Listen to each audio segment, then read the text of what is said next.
Olá, sou a professora Cristiane Rocha, professora adjunta da Universidade Federal do Estado do Rio de Janeiro. Estamos novamente para apresentarmos neste vídeo a segunda aula do módulo de saúde da mulher, coordenado pela professora doutora Leila Rangel da Silva.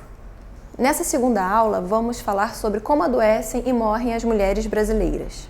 Então, temos influências das desigualdades sociais, econômicas e culturais. Primeiro, temos influências da doença do aparelho circulatório. Então, uma preocupação grande com essa população no sentido de avaliarmos as hipertensas e diabéticas a fim de minimizarmos as mortes de mulheres por conta de doenças desses aparelhos circulatórios, que gira em torno de 36,7% de mulheres. Também temos as neoplasias, que acometem 17,6% das mulheres, e nos últimos 20 anos temos visto um aumento do câncer. Temos as doenças do aparelho respiratório, que gira em torno de 12,6%, causando óbitos nessas mulheres. Também não podemos esquecer que tem tido um aumento do número de casos de mulheres acometidas pela AIDS. Esse aspecto das desigualdades sociais, econômicas e culturais vão influenciar nessa morbidade. Como falamos na primeira aula, as desigualdades entre as mulheres, entre mulher e homem persistem, as desigualdades de gênero. Temos a pobreza influenciando nesse perfil de morbidade, temos a sobrecarga de trabalho da mulher e temos as atividades do lar também não remuneradas. Em relação à mortalidade materna, nós temos uma alta mortalidade materna no nosso país. E o que é essa mortalidade materna? Quando que a gente pode estar classificando uma morte de uma mulher como uma morte materna? É a morte que ocorre durante a gestação até 42 dias após o parto. Isso em qualquer idade gestacional, seja no primeiro mês, seja no 8º mês ou em qualquer localização. Pode ser uma gravidez também ectópica, fora do útero, uma gravidez que ocorra na trompa. Se ela veio a óbito, ela é classificada como uma morte materna. E o que nos assusta enquanto profissionais de saúde é saber que 92% dos casos em que houve uma morte materna, nós poderíamos ter evitado essa morte materna se tivesse uma boa condução desse pré-natal, desse parto e desse pós-parto. Em algum momento, houve uma falha nessa atenção e que levou essa mulher ao óbito. Então, temos índices aceitáveis internacionalmente, que são de 16 óbitos por cada 100 mil nascidos vivos. E no Brasil, tem determinadas regiões que a gente pode ter até 100 óbitos por 100 mil nascidos vivos, mas gerando em torno de 60, 70 por 100 mil nascidos vivos. Mas mesmo assim, com o menor índice que temos no Brasil, em algumas regiões de 50 por 100 mil nascidos vivos, ainda é um índice inaceitável para a Organização Mundial de Saúde. Em países desenvolvidos, temos até 4 óbitos por 100 mil nascidos vivos. Então, temos uma mortalidade materna bem abaixo. Então, precisamos estabelecer estratégias e condutas que possam minimizar a mortalidade materna no nosso país. Então, quais são as principais causas de óbito em gestante? O que precisamos estar atentos no momento em que atendemos essa mulher? Precisamos estar atentos na primeira causa, que é a hipertensão arterial. Então, um pré-natal bem feito pode já identificar a hipertensão arterial e evitar as complicações decorrentes dela. Temos a segunda causa, que são as hemorragias, que pode acontecer durante a gestação, mas elas são mais agravadas durante o parto e o pós-parto, onde nós perdemos a maior quantidade da mulher por conta da hemorragia. Então, nesse parto e nesse pós-parto, a gente precisa estar avaliando bem essa perda sanguínea, esse útero. Temos as infecções pós-parto, que ocorrem muitas vezes pela precariedade dos hospitais em que atendem essas mulheres, das condições de higiene e pela demora em realizar o parto. E temos os abortos, que temos tem muito aborto que acontece de forma insegura, porque a mulher não desejava engravidar, ela engravidou e procura curiosas ou então até profissionais de saúde que realizam ilegalmente mas de uma forma que não tem uma higiene adequada, não tem uma vigilância sanitária, porque são instituições ilegais, e elas acabam vir a falecer com infecções e hemorragia após esse aborto. Temos no nosso país os comitês de mortalidade materna. Esses comitês, eles não têm função punitiva, eles têm função de investigar a causa para tentarmos melhorar a nossa assistência.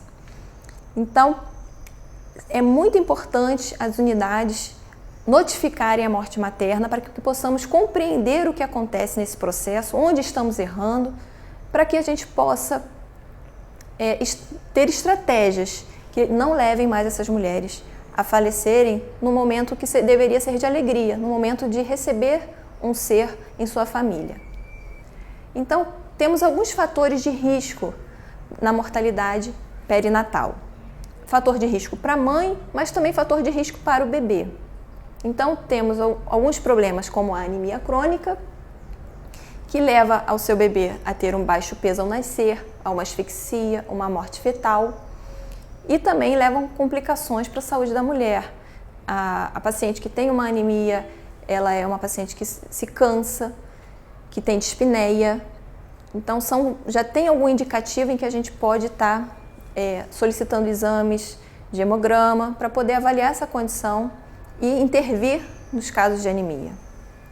A hemorragia pode levar à asfixia e morte fetal, além da morte materna. A doença hipertensiva tem como consequência no bebê um bebê de baixo peso. Essa placenta, ela é uma placenta pequena, insuficiente, por conta de uma pressão arterial não controlada, causando asfixia também e morte fetal, além de poder trazer uma convulsão para essa paciente, ela ter eclâmpsia e também vir a óbito.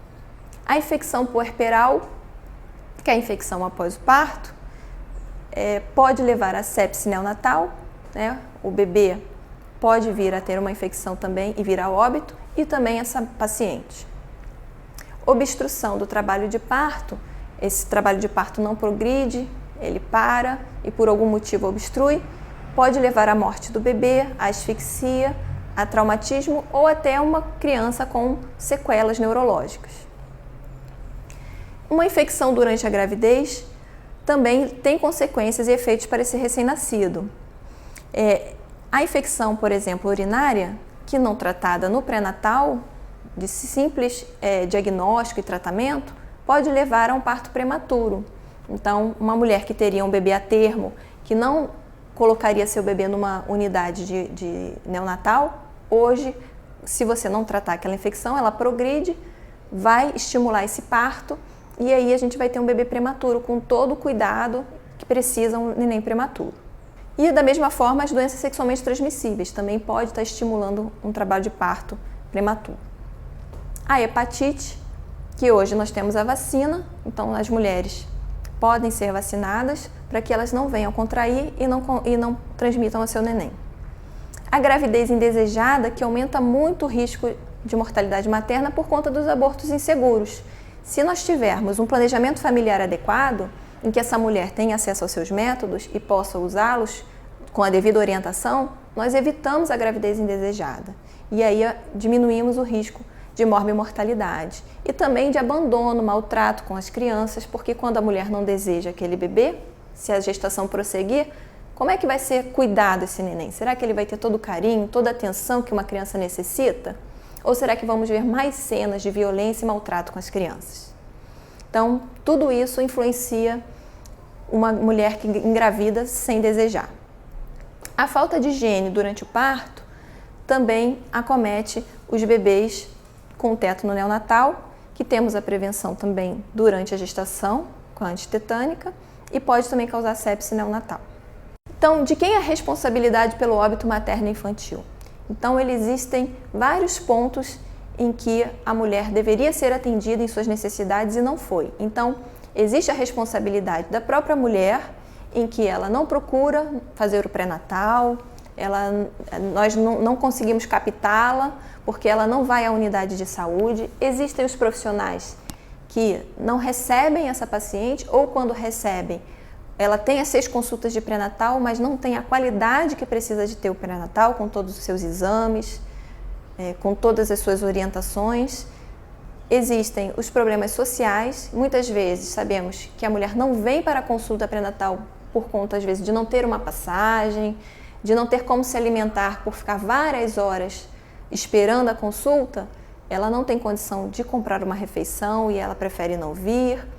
E temos os problemas institucionais, em que a gente não consegue ter um número de consultas suficiente para atender aquele número de mulheres que procuram a unidade. E acabamos agendando consultas que deveriam ser mensais, às vezes as consultas passam a ser de 45 dias, e isso dificulta o nosso diagnóstico precoce dos problemas que possam levar a mulher a morrer por hipertensão e por outras afecções que acontecem durante a gestação. Esse pacto de redução da mortalidade materna, ele evidenciou também uma necessidade de mudar o perfil profissional. Então, essa escuta atenta à mulher que falamos na primeira aula é uma modificação necessária para a identificação dos problemas em que essa mulher traz para nós. Então, precisamos ter um tempo de consulta adequado ao pré-natal, porque o pré-natal exige um exame físico bem detalhado, exige uma conversa com essa paciente. Então, precisamos mudar esse perfil, precisamos de um espaço de diálogo com essas pacientes. Finalizando essa segunda aula, trouxemos a imagem dessas mulheres, que são mulheres novas que vieram a óbito por conta da gestação. Então, mulheres de 19 anos, 20 anos, mulheres ígidas, mulheres que esperavam seu bebê e suas famílias, que vieram a óbito porque em algum momento falhamos nessa assistência. Então, queremos ver uma gestante, uma mulher, com um final feliz nessa história. E não queremos mais esses óbitos evitáveis.